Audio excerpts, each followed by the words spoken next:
My name is Bernd Freytag von Loringhoven.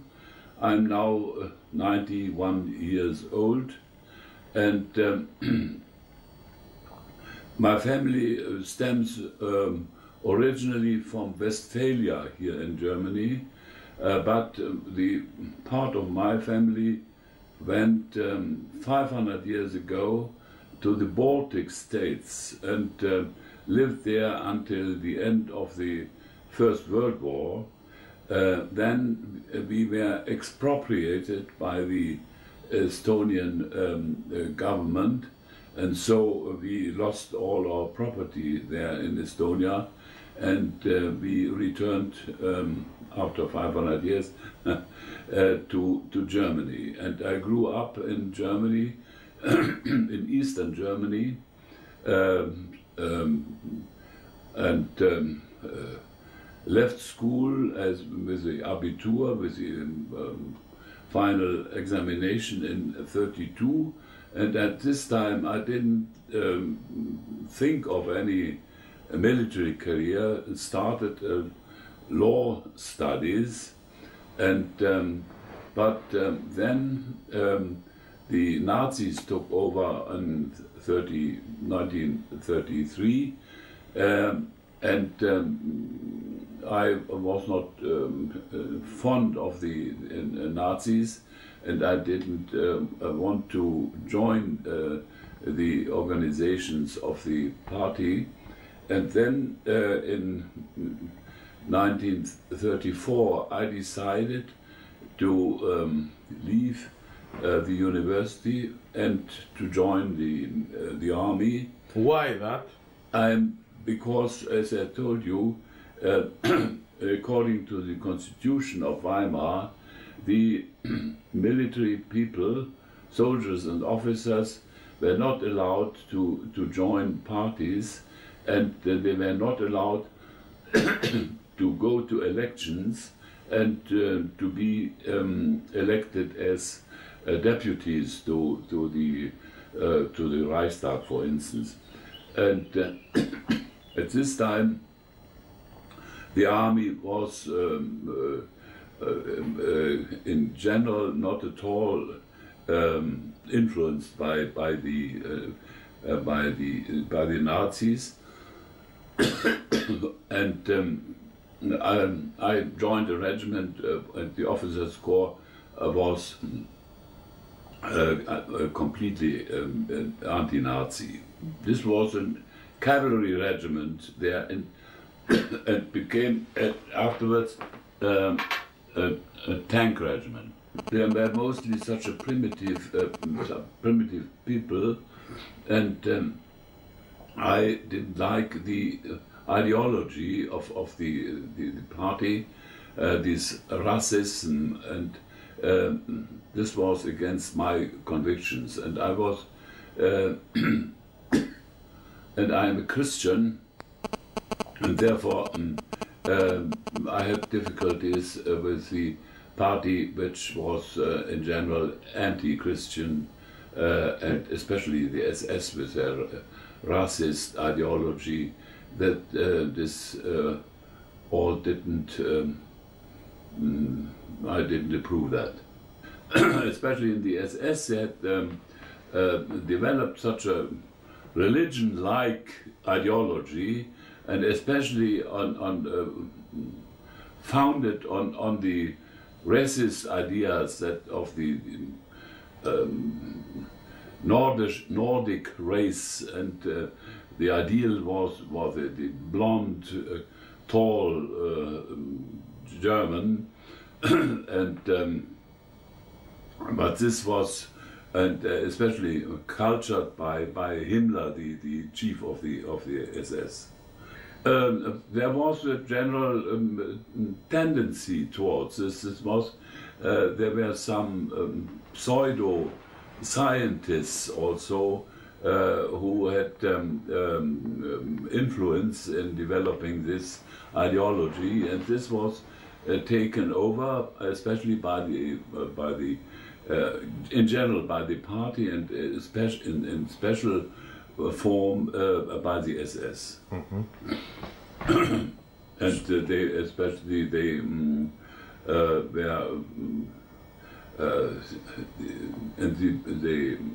regarded the Christian religions, the Catholic, and I'm a Protestant, the Protestant church as enemies, and they put quite a lot of the priests and of the churches into concentration camps and so on, and they sentenced some of them to death because they were Christians, priests, and they defended their Christian religion. They did it with purpose and persecuting the leaders of the they didn't touch the highest priests like the bishops and the archbishops, but lower ranks and so on. They were if they were showed their enmity against the Nazis, then they were put into concentration camps. And one of the most famous Protestant priests was a man called Bonhoeffer, and he is very well known in Germany because he was a very deep and thinking and very good Christian, and he made poems and so on. They are today very common in the churches. Even although he was a Protestant, in the Catholic church, his poems are read and sung. And he was taken into prison, I think, already in 43 or so, because he had connections to other Christians abroad. Especially he had a special relation with the Anglican Bishop of Chichester in England, and this, I think, was they thought he was a traitor. But yes, and this was the Gestapo, the secret police, got to know that about these connections from Bonhoeffer abroad, and so he was put into prison, and he was then because obviously the Nazi Party and the SS regarded him as a dangerous enemy of them. He was in the very end of the war, now 60 years ago, in April 45, he was hanged. I was then I became a lieutenant in the tank regiment, and then we all hoped that Germany did not go to war, because although the Versailles Treaty was humiliating. Yes, for me it was too severe, too strong, too many hindrances for Germany, too great, too much had been sacrificed by the Treaty of Versailles. But we hoped all at this time that it would be possible to come to better conditions by negotiations in peace. Mm-hmm. And at first Hitler also talked in the open about his peaceful Plans. Yes, plans. But what we didn't know, that he started to prepare Germany for war already years before the war really then broke out. And when the war broke out, I was in the campaign in Poland, and afterwards in France, in the campaign in France. Yes, we invaded Poland with our tank troops, and afterwards the same in France. Yeah, I fought there. I fought in Poland, I fought in France, and I fought in Russia especially. Then afterwards, where? In the middle, in the center of you know, we had 3 army groups there attacking Russia. One was in the south, one was in the center, and one was in the north. And I belonged with my unit belonged to the center army group, and we attacked in the direction to Moscow. And I was there south of Moscow then at the end of '41, and this was where I realized that, like thinking of France and the Grande Armée of Napoleon, that Germany was not able to conquer this enormous country, and then I commanded then a tank battalion, and in Stalingrad. You fought in Stalingrad too? Yes, I'm one of the last people who left the encirclement of Stalingrad on the 20th of January '43, 10 days before Field Marshal Paulus capitulated there. And that was a terrible time because we had to fight, and we were exhausted, and we had lost most of our tanks and so on. We had no essence, no sprit, no for the tanks, and we had nothing to eat. Yes, we got in January from the first day of January '43, we got 1 piece of bread a day per man, and only a soup, but this was more or less hot water, and so we were in a terrible physical state, and I was, I think I was half of my present weight. Yes, yeah. The bravest opponents were the Russians. The Russians. They were tough soldiers, and it was there was never such a fighting like with the Russians. In the long run, they were also very well led. They had good military leaders like Zhukov and Konev and Rokossovsky and what all the names were, and they were very good tank leaders also. They had learned from us our tactics, and improved in some way, but because also they had enough material, and they could build a lot more tanks than we were able to do.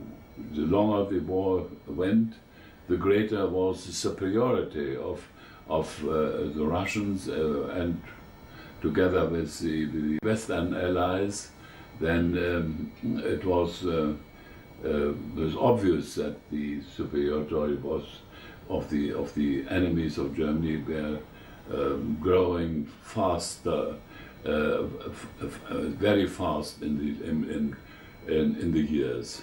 Yeah, I think one of the main mistakes of Hitler's was that he started at second front.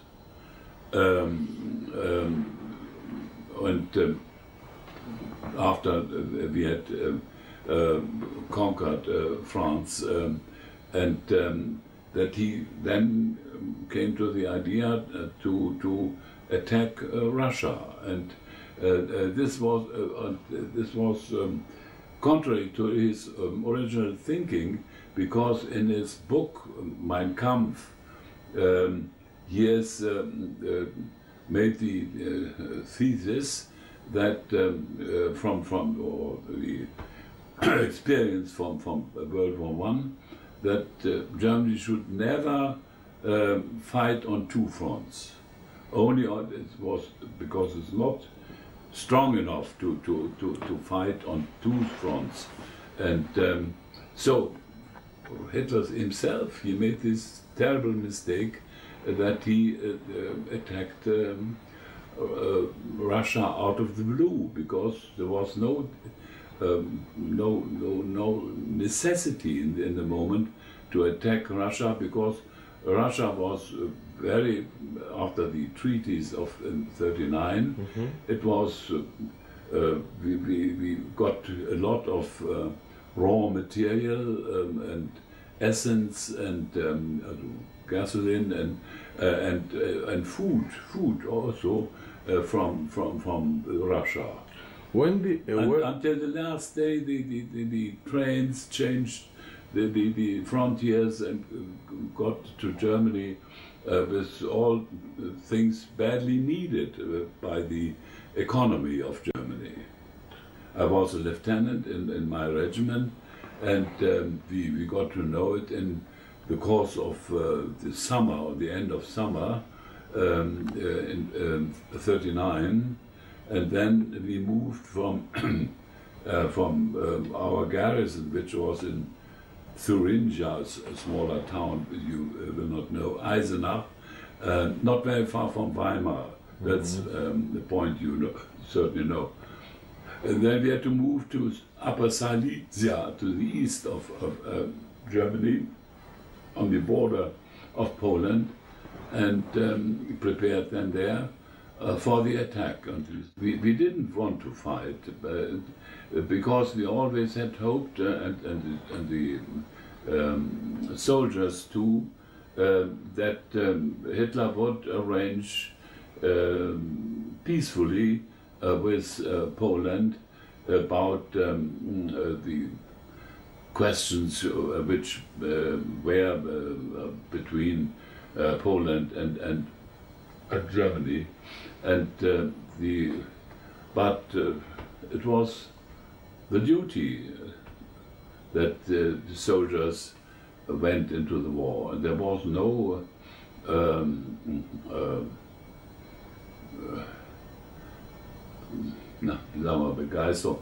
they were not enthusiastic about this, like the people were in the First World War, and there were a lot of jubilation, and they went with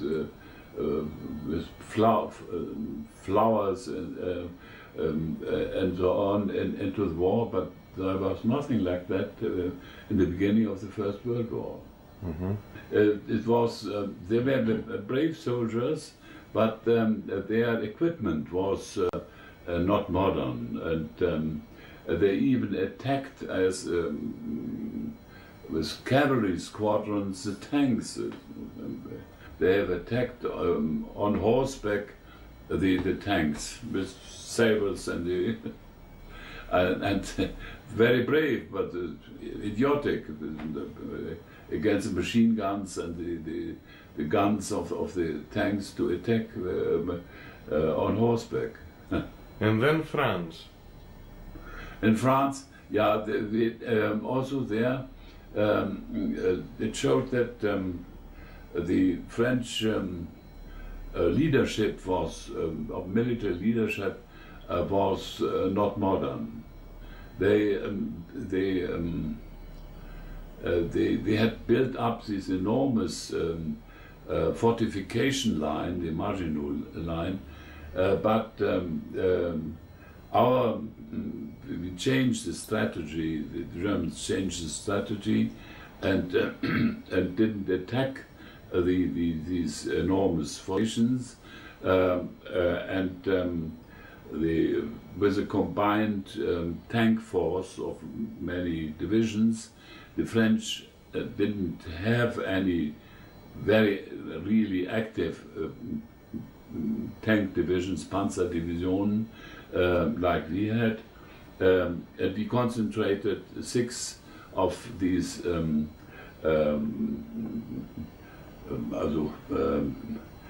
armored divisions, and made a breakthrough on the end of the Maginot line, where no fortifications were anymore. It was practically on the border between France and Belgium, and then we attacked there with this mass of tanks, and made a breakthrough to the Channel. You see, it was not so far away from the First World War, and we, as young people, we had read the memoirs of the First World War, the experiences of the soldiers of the First World War, about this terrible fighting in the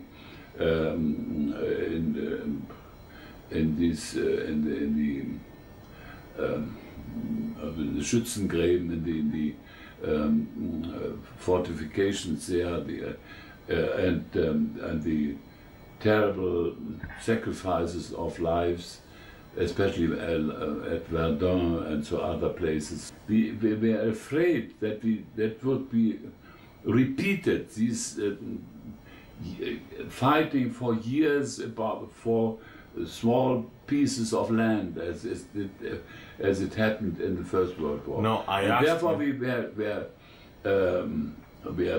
relieved, relaxed, exactly, relaxed when it was possible, by using the modern equipment we had.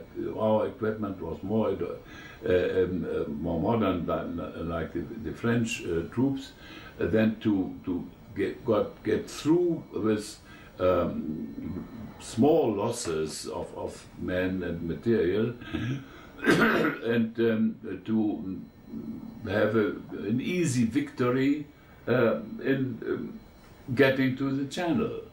Mm-hmm. And this broke the spirit of the French armies, and therefore the last part was easy then to more or less to occupy the country. There was no great fighting anymore then, after this breakthrough to the Channel. The most dangerous part was in Russia, fighting there at first as a chief of a company, and then as a commander of a tank battalion, and